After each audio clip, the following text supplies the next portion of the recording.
Rends-lui la gloire en te laissant transformer, c'est mon thème de ce matin. Rends-lui la gloire en te laissant transformer. Souvent on dit « je te rends gloire ». Vous connaissez ce chant « je te rends gloire et honneur ». Mais qu'est-ce que ça veut dire rendre gloire et honneur? Et on assimile le fait de rendre gloire et honneur à chanter. Est-ce que c'est suffisant? Si je vous pose la question, bien sûr, vous êtes tellement intelligent que vous allez me dire non. Parce que vous savez que derrière, il y a une prédication de 2 heures. En tout cas, enfin moi je peux, puisqu'on a invité, donc je n'ai pas un rôti dans le four, donc ça va. On a eu l'occasion, les derniers messages que j'ai faits, de s'attarder sur l'importance de fixer nos regards sur Dieu. Est-ce que vous vous souvenez de ça? On a vu qu'il était important de fixer nos regards et qu'on était conduit là où nos regards sont fixés. Quand vous faites de l'acrobranche ou bien que vous faites de la varap ou que vous faites marcher sur une cime, vous avez intérêt que vos yeux ne fixent pas le précipice. Vous avez intérêt que vos yeux fixent l'objectif où il faut arriver. Et la Bible nous enseigne qu'il est important, et c'est ce qu'on a vu dans les différents messages, de fixer nos regards sur Jésus et que dans la contemplation, l'adoration, et on a lu ce fameux verset qui dit « Nous tous qui contemplons, comme dans un miroir, nous sommes transformés à son image, transfigurés de gloire en gloire par le Seigneur l'Esprit. » Quel est le lien entre nous sommes transformés de gloire en gloire et rends-lui la gloire en te laissant transformer? Vous allez dire c'est tout à fait différent, mais non. On va découvrir ça ensemble. Mais pour contempler Jésus, on avait remarqué qu'il était important de s'arrêter. Il était important de s'arrêter. On s'arrête, on met sur off, on arrête la voiture, on arrête le téléphone et on prend du temps avec Jésus. Il y a quelque temps en arrière, j'ai perdu un bout de dent, tout petit, minuscule. Et je me suis dit, bon, c'est pas grave. Et puis en plus, c'était même pas forcément entre ou quoi que ce soit. Je me dis, c'est pas grave. Et puis là, tout d'un coup, la gencive, elle commençait à faire mal. Et là, je me dis, oh là là, c'est compliqué. Là, ça commence à... Et je suis allé voir le dentiste. Et il m'a dit, mais monsieur Peterschmidt, vous croyez que si vous vous levez le matin, le bout de dent va revenir? Et moi, ce matin, j'ai envie de me dire, si tu ne passes pas du temps avec Jésus, si tu ne le contemples pas, ça risque d'être compliqué. Il y a des choses qui vont faire mal. Et c'est vraiment un encouragement ce matin à non seulement contempler, mais se laisser transformer. De la même manière, quelqu'un qui vient avec une plaie infectée chez le médecin, il lui montre, et le médecin lui dit « mais il faut désinfecter ». Il lui dit « oh non, je ne touche pas aux médicaments ». Il y a peu de chances que la bactérie ou l'infection parte. Donc quand on vient chez Jésus et qu'on le contemple, c'est sûr, c'est magnifique, on peut dire « ah, c'est beau ce que tu fais », mais il faut aussi se laisser imprégner, se laisser transformer. Et c'est mon thème ce matin. Parce que quoi de plus beau qu'une conversion? Quoi de plus beau que l'amour de Dieu vécu? Quoi de plus beau de se dire qu'une telle personne qui est décédée est auprès de Dieu? Quoi de plus beau cette espérance de se dire que Jésus vient bientôt? Quoi de plus beau que l'œuvre de Dieu? Quoi de plus beau que la gloire de Dieu? Est-ce que ça ne s'explique pas avec les mots? Mes mots sont bien trop faits pour parler de la gloire de Dieu, mais ça se vit en esprit. Est-ce que tu sais ça? Est-ce que tu le vois? Est-ce que tu le ressens? La gloire de Dieu, c'est magnifique. Ce que Dieu fait dans nos vies, c'est magnifique. Dieu, et on va aussi le voir, est un créateur. C'est quelque chose qui travaille nos cœurs. Mais nos yeux sont tellement fixés sur ce qui se passe dans le monde, fixés sur notre routine, qu'on en oublie l'objectif. Et l'objectif, c'est « vous serez saints car je suis saint ». L'objectif où Dieu veut nous conduire, c'est d'être comme lui, d'être à son image et de vivre la gloire de Dieu. Et le deuxième danger, peut-être pour ceux qui se disent « moi, je me fixe sur Dieu », vous avez peut-être, en tout cas moi, été confronté à Romains 7, ce passage qui dit « mais malheur à moi, car je fais le mal que je ne veux pas et le bien que je veux faire, je n'y arrive pas. » Et je crois que l'œuvre de Dieu se fait en collaboration avec Dieu. Et Dieu ne nous demandera jamais de grandir tout seul. On n'a jamais vu quelqu'un qui s'est levé le matin et qui s'est dit « mais aujourd'hui, il faut que je grandisse ». Et il a commencé à réfléchir et vous l'avez vu grandir de 2, 3, 4, 5 cm. Le seul endroit où on l'a vu, c'est dans la fable de Jean La Fontaine avec la grenouille qui a grossi et qu'il lui arrivait des malheurs. Dieu n'est pas comme ça. Dieu fait une œuvre et il fait une œuvre avec nous. On est ses enfants et il veut nous transformer. Pourquoi ? Parce que nous sommes appelés à vivre la gloire de Dieu. Donc ce matin, vraiment, concentrons-nous à lui rendre gloire en se laissant transformer. Alors quelques mots sur la transformation, sur l'œuvre de Dieu dans nos vies. Vous avez tous entendu ce souhait qui est souvent moqué, j'aimerais la paix dans le monde. Quand quelqu'un dit ça, on se dit, ah, il ne vit pas dans le même monde que nous. Hein. Et pourtant, si on réfléchit à la profondeur de ça, est-ce que ce n'est pas légitime de vouloir la paix dans le monde ? Est-ce que ce n'est pas légitime de ne pas vouloir de souffrance ? Est-ce que ce n'est pas légitime de dire, je ne veux pas que les gens meurent ? Pourquoi c'est légitime ? Parce qu'on a été créé à l'image de Dieu, on a les traces de l'éternité à l'intérieur de nous. On sait ces choses. On veut tous un monde plus sain, un monde meilleur. D'ailleurs, il suffit de voir. Et ça a déjà été dit, le développement de tout ce qui est bio, le développement de tout ce qui est bien-être. Alors moi, je peux parler bio, je travaille dans la chimie, donc ce n'est pas tout à fait compatible. Mais il y a cette tendance à vouloir un monde plus vrai pour nos enfants, et c'est une bonne chose. On a tous le cœur qui serre quand les enfants sont sous les bombes, même les non-croyants. Mais, on va faire des efforts, on va essayer d'être transformés, on va essayer de transformer le monde, et certains vont essayer de transformer le monde dans les bains thermaux, on va discuter, d'autres vont faire ci pour essayer de transformer le monde, mais il en ressort que il faut que, il n'y a qu'à, et au final, ça ne va pas plus loin. Voilà l'œuvre humaine. Pourquoi il faut qu'il y a qu'à ? On essaye de faire des efforts parce que peut-être ça vient de notre éducation, mais je crois aussi que c'est une trace de l'éternité qu'il y a en nous. C'est qu'on veut essayer de plaire à quelqu'un qui est plus haut et que l'on ne connaît pas. La Bible dit aussi que les non-croyants font des œuvres magnifiques, mais s'ils n'ont pas l'amour, ça ne sert à rien. On peut faire plein de choses, si on n'a pas l'amour, ça ne sert à rien. On peut lire sa Bible, aller à l'église. On peut être plongé dans le bain de l'église, mais si Dieu ne travaille pas à l'intérieur, ça ne sert de rien, frères et sœurs. Ce que Dieu veut pour toi, ce que Dieu veut pour moi, dépasse le « il y a qu'à, faut que », j'ai qu'à faire. Fais ceci, fais cela. Ça dépasse, ça va plus loin. Le jeune homme riche, Jésus va lui dire, mais il disait, je fais ça, je fais ça, je fais ça, il y avait tout un catalogue. Et Jésus va lui dire, mais il te manque une chose, vends tout ce que tu as et suis-moi, passe du temps avec moi. Il a fait un choix sur le moment, on ne sait pas s'il est revenu.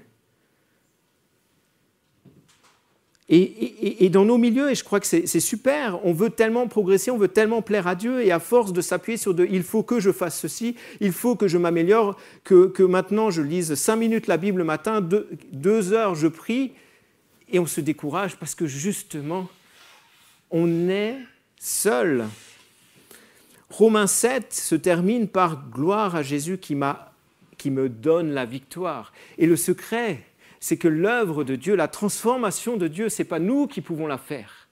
Mais nous pouvons y participer, nous pouvons donner la main à Dieu et il va nous conduire dans cette transformation. Dieu fait une œuvre d'art avec chacun de ses enfants et la condition sine qua non, c'est de passer, et c'est ce verset que l'on lit, mais lorsque les cœurs se convertissent au Seigneur, le voile est ôté, or le Seigneur c'est l'Esprit, et là où est l'Esprit du Seigneur, là est la liberté. Nous tous qui, le visage découvert, contemplons comme dans un miroir la gloire du Seigneur, nous sommes transformés en la même image de gloire en gloire par le Seigneur l'Esprit. Nous sommes transformés en la même image de gloire en gloire comme par le Seigneur l'Esprit. Sais-tu que depuis lundi dernier, depuis le début de 2022, tu ressembles plus à Jésus maintenant ? Mais dans la mesure où on a passé du temps avec lui. Parce qu'on est transformé. On sait, si on s'est laissé transformer.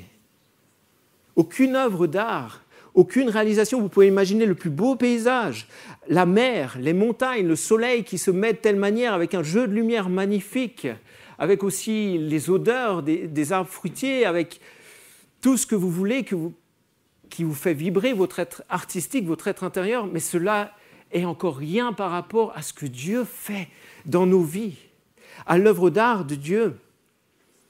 Pourquoi ? Parce que nous serons à la même image de lui. Nous avons été créés pour ça. Et c'est bien de pouvoir, c'est bien, ça fait partie aussi du plan de Dieu de pouvoir travailler, mais ce n'est pas la finalité. C'est bien d'être sur cette terre, mais ce n'est pas la finalité. La finalité, c'est d'être avec lui. Et je crois qu'on a besoin d'être sur cette terre avec cette espérance, comme ça a été prié, que Jésus revient et qu'on sera avec lui. Alors, peu importe si maintenant tu es au début de ta vie chrétienne, ce n'est pas le plus important. Si tu es dans une ornière, si actuellement tu es dans les difficultés, continue de le contempler. Et il veut te transformer dans la mesure où on le laisse faire. Peu importe si peut-être ce matin tu t'es dit en te levant, tu es venu devant le miroir, tu as dit « Oula, cette ride, je ne l'avais pas ». Et moi, je sais que par exemple, quand je vais chez le coiffeur, ça commence à me faire mal parce que plus je coupe court, plus je me rends compte où j'ai perdu des cheveux. Peu importe ça. Ce qui importe, c'est l'œuvre de Dieu dans ta vie. Ce qu'il fait apporte la paix, apporte la lumière, apporte l'épanouissement. Ce que Dieu fait ne laisse pas insensible. C'est plus beau que les pierres précieuses. Les mots ne peuvent illustrer la beauté d'une âme qui a été touchée par Dieu. Les mots ne peuvent illustrer le travail de Dieu dans une âme. Laissez-moi vous raconter une petite histoire. Dans un centre d'alcooliques, voilà qu'il y a quelqu'un qui se convertit et sa conversion a été dans la mesure où il était pris par l'alcool et tellement qu'il est resté dans ce centre pour aider les vagabonds, pour aider tout ça. Et il avait tellement un cœur pour Jésus qui nettoyait. Ça ne lui dérangeait pas qu'un tel qui venait, qui vomissait à côté de lui, il nettoyait. Dans les toilettes, il allait nettoyer. Il était toujours là quand un vagabond venait, qu'il avait de la peine parce qu'il était pris par l'alcool, il avait de la peine à s'habiller, il venait l'aider. Et dans cette association, il y avait la proclamation de l'évangile et c'était fait par les responsables. Et puis un soir, voilà, l'évangile est proclamé et puis il y a quelqu'un qui vient et qui est touché par l'amour de Dieu et qui vient en pleurant et qui commence à prier « Mais Seigneur Dieu, rends-moi comme Patrick ». La personne qui s'était convertie, qui faisait tout, c'était Patrick. « Rends-moi comme Patrick ». Et là, le responsable vient lui dire « Mais il vaudrait mieux que tu dises « Rends-moi comme Jésus ». Alors un peu interloqué, celui-là qui était en train de pleurer, il dit « Mais est-ce que Jésus, il est comme Patrick ?» C'est la finalité de Dieu, frères et sœurs. C'est que nous exprimions la vie de Jésus, que nous soyons dans cette œuvre d'art, dans la transfiguration. 8 jours environ s'écoulèrent après qu'il eut dit ces paroles. Donc voilà, que Jésus ait dit ces paroles. Et Jésus, il prit avec lui Pierre, Jean, Jacques, et il monta sur la montagne pour prier. Intéressant, n'est-ce pas? Vous allez dire oui. Qu'est-ce que ça peut nous apprendre? Déjà, qui va prier, que Jésus va prier. C'est déjà super important, parce que vous allez voir la suite. Et ensuite, pendant qu'il priait, il y a quelque chose qui se passe. Pendant qu'il priait, donc ça veut dire qu'il y a quelque chose qui va se passer. Et je crois que quand on prie, il y a des choses qui se passent. L'aspect de son visage changea. Donc l'aspect de Jésus change. Et son vêtement devient d'une éclatante blancheur. Donc pendant que Jésus prie, il devient plus blanc que blanc. Et qu'est-ce que ça veut dire, ça? En fait, la gloire de Dieu, l'intérieur de Jésus se manifeste sous forme de pureté. Une perfection, une blancheur, quelque chose d'insaisissable apparaît et ressort de Jésus. À ce moment-là, je le crois, les disciples ont vu l'expression de l'intérieur de Jésus. Ils ont vu ce qu'il y avait à l'intérieur de lui. Lui, il n'avait pas besoin d'être transformé, il était déjà parfait. Et quand il priait, il y a cette perfection qui est sortie. Et ça s'est manifesté aux yeux des disciples. Quand on est transformé par Dieu, nous devenons à l'image de Jésus, toujours plus blanc. Vous serez saints, car je suis saint. Mais laissons-nous transformer. Et ce que ces deux parties nous disent, c'est que la transformation de notre intérieur ne se fait qu'en présence avec Dieu. Vous ne pouvez pas être saint comme Dieu si on ne passe pas du temps avec lui. On ne peut pas devenir comme Dieu si on ne sait pas qui il est. Et voici, voilà, donc Jésus, il devient blanc, glorieux. Et voici que 2 hommes s'entretenaient avec lui, c'était Moïse et Élie qui apparaissent dans la gloire, parlaient de son départ qui allait s'accomplir à Jérusalem. Ce qui est à l'intérieur de Jésus n'est ni plus ni moins que la gloire de Dieu, on l'a vu, mais surtout aussi, c'est là que se trouvent les révélations, les secrets intimes, ce que Dieu nous partage, son cœur à cœur. Là, Moïse et Élie apparaissent et dans la gloire, ils parlent de ce qui allait arriver à Jérusalem. Ils parlent de sa mort et de la résurrection. Il y a cette intimité où, justement, les secrets du cœur à cœur avec Dieu ressortent quand on est là et qu'on contemple et qu'on se laisse transformer. Mais vous savez, ce qui est aussi super, c'est que Pierre et ses compagnons étaient accablés de sommeil, mais ils se tinrent réveillés et virent la gloire de Jésus et les 2 hommes qui étaient avec lui. Et au moment où ces hommes se séparaient de Jésus, Pierre lui dit « Maître, il est bon que nous soyons ici. Dressons 3 tentes, une pour toi, une pour Moïse et une pour Élie. » Il ne savait pas ce qu'il disait. Je ne sais pas si ça vous est déjà arrivé. Parfois, quand on veut prier, on est fatigué, on a les yeux qui sont lourds et tout. Mais là, quand la gloire de Dieu se manifeste, ce qu'on peut en ressortir, quand l'œuvre de Dieu se manifeste dans ta vie, ça se voit même par les personnes qui sont endormies. Pourquoi croyons-nous qu'on dérange quand on est dans un endroit où il y a les ténèbres? Mais parce que la lumière est là. Ce n'est pas la lumière qui disparaît, c'est les ténèbres qui disparaissent. Et ça, on peut être endormi, on ne peut ne pas croire, on peut être incrédule, mais quand la gloire de Dieu se manifeste à travers notre vie, et c'est ça qui est magnifique, eh bien ça touche, ça interpelle. Et non seulement, on a ça, mais c'est un cadeau. Jean, Pierre, même s'ils étaient endormis à ce moment-là, même s'ils avaient de la peine, ils vont en parler dans leurs épîtres. Ils vont dire « Nous avons vu la gloire de Dieu, nous avons vu la gloire de Jésus. » Et ça les a interpellés dans Jean 1,14. « Nous avons contemplé sa gloire. » Et cette gloire nous fait du bien et on a juste envie que ça ne cesse pas. Parfois, quand Dieu est là, on a juste envie de rester là et puis qu'il nous parle. Et voilà la suite. Comme il parlait ainsi, une nuée vient les envelopper, donc les disciples, et les disciples furent saisis de crainte tandis qu'ils entraient dans la nuée, et de la nuée sortit une voix qui dit « Celui-ci est mon fils élu, écoutez-le ». Oui, la gloire de Dieu fait du bien, et c'est la finalité, c'est de devenir comme Jésus. Et Dieu le sait, et c'est pour ça qu'il va dire aux disciples, il va dire « Mais voilà, ça c'est mon fils, écoutez-le, mettez en application ce qu'il dit, laissez-vous transformer ». Donc, 2 Corinthiens 4,16 nous dit « C'est pourquoi nous ne perdons pas courage, et lors même que nous prenons des rides, que nous perdons nos cheveux, que nous commençons à boiter, que ça nous fait mal un peu, que tout se détruit, notre homme intérieur se renouvelle de jour en jour. » Si on écoute Jésus, si on passe du temps, si on se laisse transformer, et ça va être mon deuxième point, on va voir son œuvre grandir. Et tu vas pouvoir dire « Aujourd'hui, j'étais là, et maintenant, je suis là. » Et c'est ça, la finalité de Dieu, c'est que notre intérieur transpire toujours plus sur l'extérieur ce que Dieu est en train de faire. C'est que nous devenons toujours plus, vraiment que ce que Dieu est en train de faire à l'intérieur apparaisse toujours plus. Même si en surface, l'extérieur décrépit. Même s'il y a des choses qui sont plus compliquées. Mon deuxième point, se laisser transformer, parce que ça lui rend gloire. Se laisser transformer par le potier lui rend gloire. La parabole du crayon. Vous connaissez cette parabole? Voilà que le fabricant du crayon prend le crayon et lui dit « Il faut que tu saches 5 choses. La première chose, c'est que tu vas accomplir de grandes œuvres dans la mesure où tu restes dans la main de celui qui te tient. La deuxième chose, tu vas devoir passer des moments où tu vas être aiguisé, des moments où on va te couper, mais pour que ta mine soit toujours belle. La troisième chose, si tu as fait des erreurs, comme un crayon, il est toujours possible de changer. La quatrième chose, ce qui est important chez toi, c'est ton être intérieur, c'est ce qui est à l'intérieur de toi, c'est ta mine.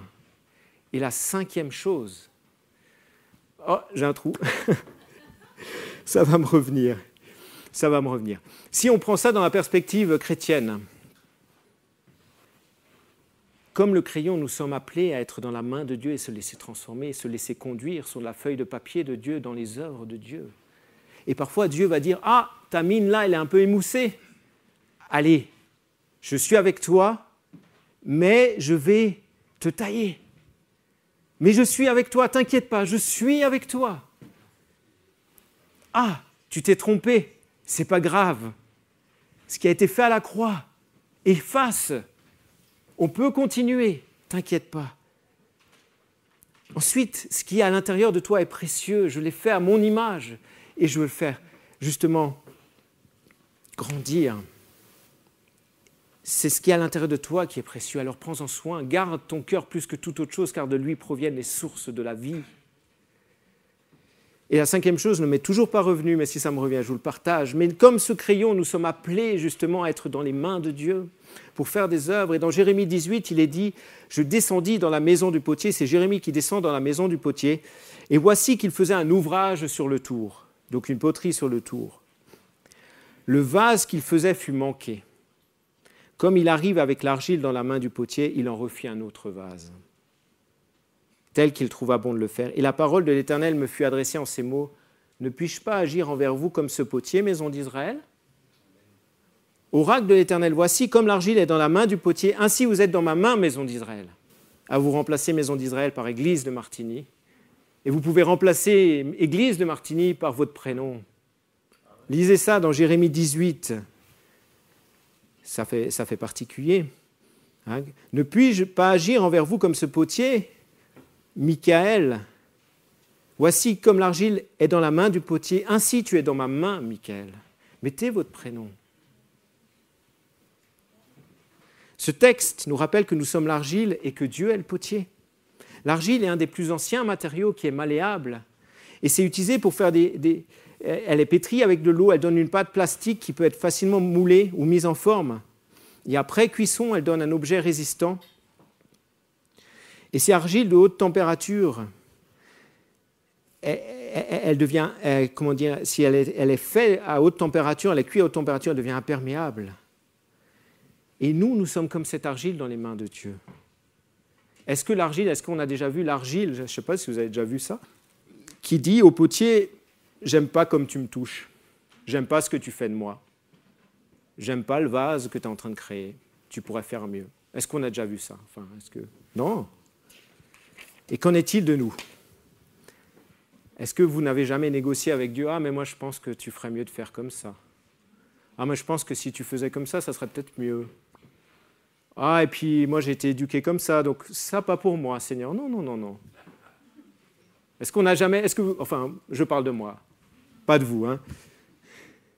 Par rapport à l'argile, on a quelque chose, c'est qu'on peut réagir. Ce qui est un avantage. Car si on peut réagir, ça veut dire qu'on peut être en relation avec le potier. Mais ça peut aussi être un désavantage. Parce que si on lui résiste, alors le vase risque de rater.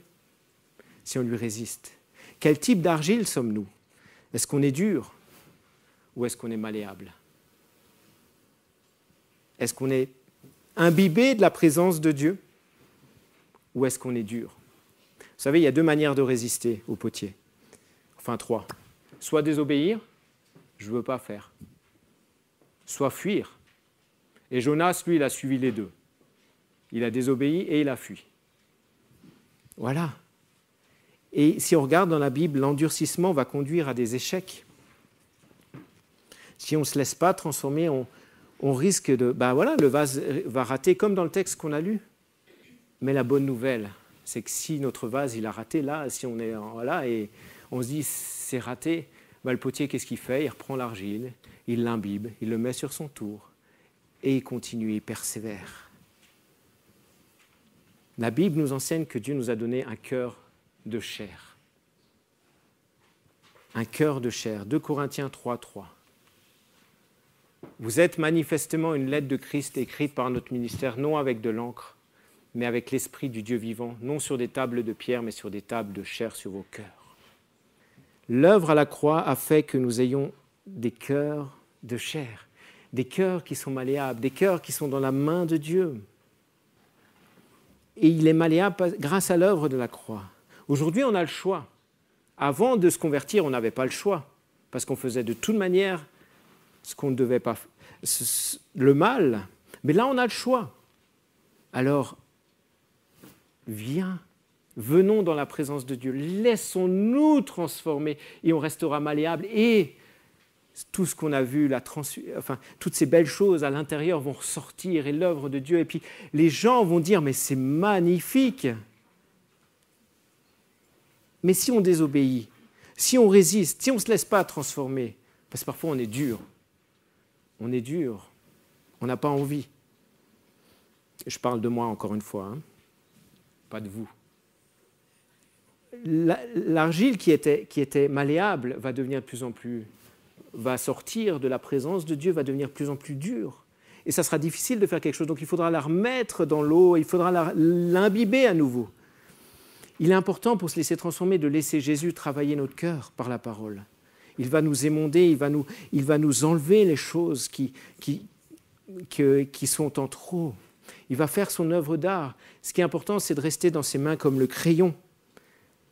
Rester dans sa présence. Et Dieu ne nous demande pas l'impossible. Il nous demande juste d'être avec lui. Parce que dans Philippiens 1,6, il est dit « Je suis persuadé que celui qui a commencé en vous cette bonne œuvre. » Ce n'est pas marqué « Je suis persuadé que vous qui avez commencé à croire, vous qui lisez votre Bible, vous qui priez, vous qui allez à l'église. » Non, c'est marqué « Je suis persuadé que celui qui a commencé en vous cette bonne œuvre, à savoir Dieu, la rendra parfaite pour le jour de Jésus-Christ. » L'œuvre que Dieu est en train de faire dans nos vies, c'est son plan et nous pouvons y participer et c'est la finalité de notre vie. Être avec Dieu, c'est la finalité de notre vie et d'être déjà maintenant. Si tu n'es pas là ce matin, j'ai envie de te dire, qu'attends-tu ? Qu'attends-tu pour justement te tourner toujours plus vers Dieu ? Et si tu y es, je veux t'encourager, continuons de nous rapprocher de lui. Continuons de travailler avec lui et d'être disponibles pour cette bonne œuvre, l'œuvre magnifique de Dieu. Et le psalmiste, comme je disais en introduction, va dire dans Psaume 96, « Famille des peuples, rends à l'Éternel gloire et puissance. Rends gloire au nom de l'Éternel, apporte des offrandes, entrez dans ses parvis. » Oui, rendre gloire à Dieu, c'est le chanter, c'est lui dire merci. Mais ça doit être ce qui ressort de notre intérieur. Ça doit transpirer ce qui sort de notre intérieur. Ça rend gloire à Dieu. Encore plus. Matthieu 5, 16, il est dit que votre lumière luise ainsi devant les hommes afin qu'ils voient vos bonnes œuvres et qu'ils glorifient votre Père qui est dans les cieux. Nous sommes, la finalité, c'est de rendre gloire à Dieu dans ce monde. C'est d'être avec lui. C'est de passer du temps avec lui, se laisser transformer. Et les hommes vont voir les choses, qu'ils le veuillent ou qu'ils ne le veuillent pas. Mais comme dans la transfiguration, ça ne va pas rester insensible. Et l'œuvre de Dieu va continuer à grandir. Il va continuer à grandir. Et ma prière, c'est qu'on continue, nous, Église Martine, toujours à passer plus de temps avec Dieu. Et je veux vraiment continuer à nous encourager les uns les autres. Bravo pour ce temps qu'on passe dans sa présence, mais on va aller encore plus loin pour que Dieu soit glorifié et que nous puissions lui rendre gloire. Et 1 Pierre 2,12, ayez au milieu des païens une bonne conduite afin que là même où ils vous calomnient, là même où ils vous font du mal, là même où ils vous disent vous êtes dans une secte, là même où ils vous disent vous êtes fous, comme si vous étiez des malfaiteurs. Ils remarquent quoi ? Ils remarquent l'œuvre que Dieu a fait et que Dieu fait dans ta vie. Et ils vont glorifier Dieu au jour où ils les visiteront. Le jour où ils vont se convertir, ils vont dire « Mais Seigneur Dieu, je te remercie parce que j'ai été touché. Je te remercie parce que tu as utilisé un tel. » Et ça va lui rendre gloire. Voilà le plan de Dieu. Et je suis subjugué en préparant ce message, en fait. Et quand j'ai demandé, j'ai dit « Mais Seigneur, qu'est-ce que tu veux ?» Et il m'a dit « Mais parle de ce que je fais dans la vie des gens. Peut-être ça ne se voit pas, peut-être toi, et moi le premier, on est concentré sur ce qui ne va pas. » Alors, ce matin, sois encouragé, parce que Dieu est un artisan qui dépasse tout ce que tu peux imaginer. Et il te demande, mais passe du temps dans ma présence, contemple-moi, laisse-toi transformer, et tu seras transformé de gloire en gloire par le Seigneur l'Esprit en la même image. Romains 12, je vous exhorte donc, frères, par les compassions de Dieu, à offrir vos corps comme un sacrifice vivant, saint, agréable à Dieu. Ce qui sera de votre part un culte raisonnable. Là, en faisant ça, on rend gloire à Dieu. Ne vous conformez pas au monde présent, mais laissez-vous transformer par le renouvellement de l'intelligence, afin que vous discerniez quelle est la volonté de Dieu, ce qui est bon, agréable et parfait. Le rendre gloire, ce n'est pas uniquement par la bouche, mais cela doit être l'expression de notre intérieur qui se renouvelle, et ça sort de la bouche. Garde ton cœur plus que toute autre chose, car de lui proviennent les sources de la vie. Ton intérieur est important, reste dans les mains du potier. Et parfois, tu vas être aiguisé. Et puis si tu as fait une rature, il y a l'œuvre de la croix, je suis avec toi. Et la cinquième, je vous assure, je vous le donne, si ça vous intéresse, venez me voir à la fin, je vais le retrouver. Je suis désolé, je n'ai pas noté, j'ai noté beaucoup de choses, mais ça, je n'ai pas noté. Et si on s'arrête, et en conclusion, 2 choses. Ta destinée, ma destinée, notre destinée est de faire partie de la gloire de Dieu, car il nous transforme. C'est d'être à l'image de Dieu. Ça, c'est notre destinée. Et deuxième chose, laisse-toi transformer. Sois malléable, laisse Dieu faire, et tu lui rendras gloire. Seigneur Jésus, merci pour ce temps. Merci pour ce temps que l'on a. Merci parce que tu fais une œuvre magnifique. Et les mots sont bien trop petits. Sont bien trop petits pour dire ce que tu fais. Et ça dépasse largement ce qui a pu être dit ce matin. Je te demande, Seigneur Jésus, par ton esprit, parle au cœur, afin que les cœurs saisissent toujours plus l'œuvre que tu fais en nous. Qu'on puisse toujours plus être émerveillé par les âmes qui sont transformées, par les âmes qui sont travaillées. Que l'on puisse toujours plus, et moi le premier, je te le demande, te rendre gloire par l'œuvre que tu fais en moi. Et que mes frères et sœurs puissent aussi te rendre gloire par l'œuvre que tu fais en eux.